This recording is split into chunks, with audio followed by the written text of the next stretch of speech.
She gets a call from someone delivering a baby. And it was pretty real. There was some discussion of childbirth on this phone, and the kids were a little shocked by this. Wouldn't it be?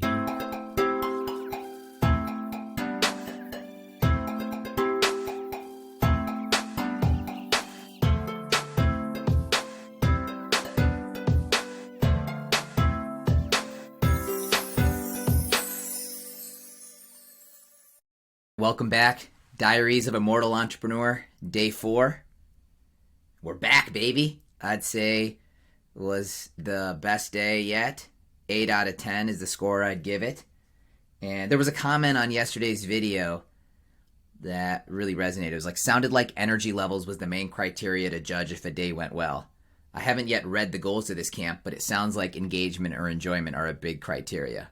It's a very good comment. I've not done a good enough job talking about the goals. So the video for Day 5 or the Week 1 recap, I'm going to go more into the goals of the camp and what I'm hoping to achieve, why this is the way it is. But Marcelo, exactly right. It really is trying to capture the energy engagement level. Basically, how much am I pushing the interest in this subject versus pulling them along with their interest in the subject? How receptive are they? What's the energy that they feel, the excitement they feel around the topic? Obviously, I've been sharing clips about why storytelling is important. Even the few comments I'm getting on these videos, they're all very helpful, and I want to start engaging. So if you're watching this, here's my question of the day, which I want to get your opinion on. So this is a 2-week camp. You get them for 3 to 4 hours in a day, over a 10-day period, over the summer. Compare that to a class that's in school, where it's one of several classes they're taking. You probably get them for 45 minutes an hour, multiple times a week, but over the course of a year. So what is your intuition around how a camp and a class would compare in terms of how easy or hard it is to connect with the students? The things that I'm thinking about is on the camp side, you have the fact that they're self-selection, they're opting in. You also have the fact that they likely have more energy because they're not caught up with a bunch of different classes. They don't have exams. They're in summer. On the other hand, for class, it's nice to have some stakes. Like they actually have to listen to you. There's something, they're getting a grade. You have a little bit more of sticks and carrots to employ when driving their engagement. You also have a much longer time period. So this is very concentrated. How much can you do in this short time period, and how much can you build a relationship with the individuals, get to know what they're looking for, etc. So having a longer time means that you can develop relationships, get to know the kids where they're at individually, and try to really craft a journey for them. And then you also have, I think, more parent engagement on the class side because people are just used to the school structure. They care about that more. Like camp, I think they look at it more like daycare. So there's potentially less engagement there. But I'm interested in your opinion. So if you're seeing this, comment below, which do you think lends itself more easily to creating good, deep connections with students? A camp setting or a class setting? Yeah, so 8 out of 10 today. The energy felt good. And let's jump in. I'm going to try to keep it a little quicker today. Recap. Warm-up has been a good thing. We get the people moving around, a little bit of energy, and that seems to be going well. We transitioned from that to the lesson of the day, which were 2 rules. One's called the Pixar rule, and one's called the but and therefore rule. Pixar rule I learned from my friend Marshall, was introduced to it, and it's this formula for storytelling. And they really liked it. They understood it. We applied it to a few examples, and that went well. But and therefore rule needed a little bit more time to probably let that message sink in. Need to spend more time going through examples, etc. Because that one, they were more hung up on the wording than the concept. May not have been the most appropriate for the age group and their storytelling level at this point. But then we worked on finishing the quest, and they were really into it. They were filming today. For one of the groups that was struggling, one girl who was missing the day before was back today, and she brought a new energy. You can just see in these mini groups how the dynamics change when someone new is inserted, and it was a very pleasant surprise to see how that group evolved with that new person. There was a lot more engagement as they filmed. For our film study today, we watched a video about a YouTuber named Michelle Carre who tried 911 dispatch, and that was a little bit of a mixed bag, and I'll talk more about that in the lesson of the day. Because we are going to have a couple people missing for Friday, we went through one of the quests today, which I'm hoping will be the worst of the quests. And even that was reasonable. The kids definitely had fun. Though it was the worst storytelling, I think, of the three. So we'll see how the other two projects go on Friday. Lesson of the day is, again, I'm learning very basic things firsthand. So today's is the importance of testing stuff out. So I was trying to get diversity in the YouTubers. I tend to watch a lot of male YouTubers and a lot of white male YouTubers, which is another story about why white males seem to dominate all of these social platforms. But so I found this popular female YouTuber named Michelle Carre.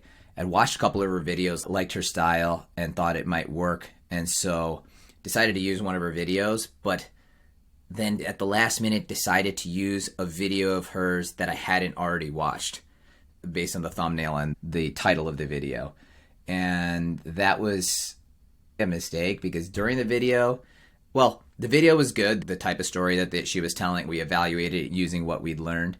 But there was a part when she's on 911 dispatch and she gets a call from someone delivering a baby. And it was pretty real. There was some discussion of childbirth on this phone, and the kids were a little shocked by this. And so definitely would have chosen a different video had I previewed it. It was on my list of things to do that I didn't get to. So was definitely a learning. Now, this is why you have to take these things on the road.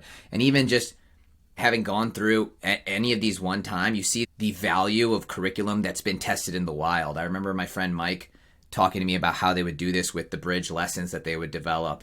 And it makes so much more sense because just once you put it in the wild, you just get instant reaction that's just impossible to replicate with whatever you're thinking of. So very least should have watched the video myself, but also now I'm really, really valuing the importance of whatever I'm thinking, the ideas, getting them into the wild to just get that instant feedback. Okay, so highlight of the day. One highlight was seeing that one group transform with the addition of one other girl and seeing them come to life as they filmed their quest. That was fantastic to see. And the second was I had my first parent email. So I'm just going to read this line that really lit me up and made me realize again why I'm doing this. B does have an amazing imagination, and that's part of why I wanted him to pursue this.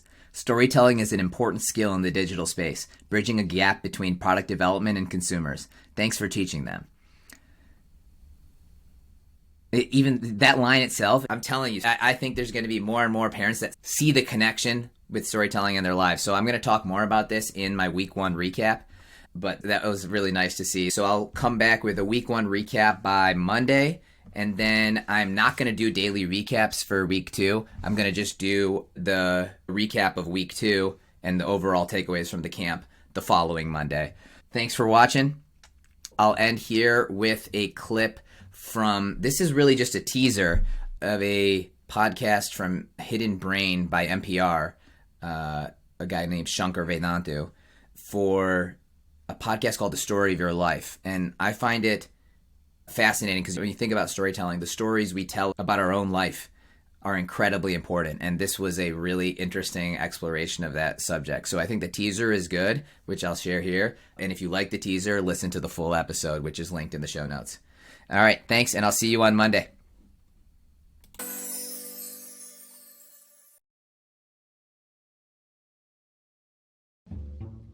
Greek mythology is filled with stories of violence, anger, and hatred. Take the tale of the goddess Medea. To distract her father as she fled with her lover, Medea killed her brother, cut up his body, and scattered the pieces behind her. Then there's the god Kronos, who devoured 5 of his children at birth to ward off a prophecy that one of them would eventually overthrow him. For a land blessed with exceptional sunshine and good wine, Greece is home to a striking number of tales about incest, brutality, and bloodthirsty revenge. Thousands of years ago, the Greek philosopher Aristotle had a theory of why this was.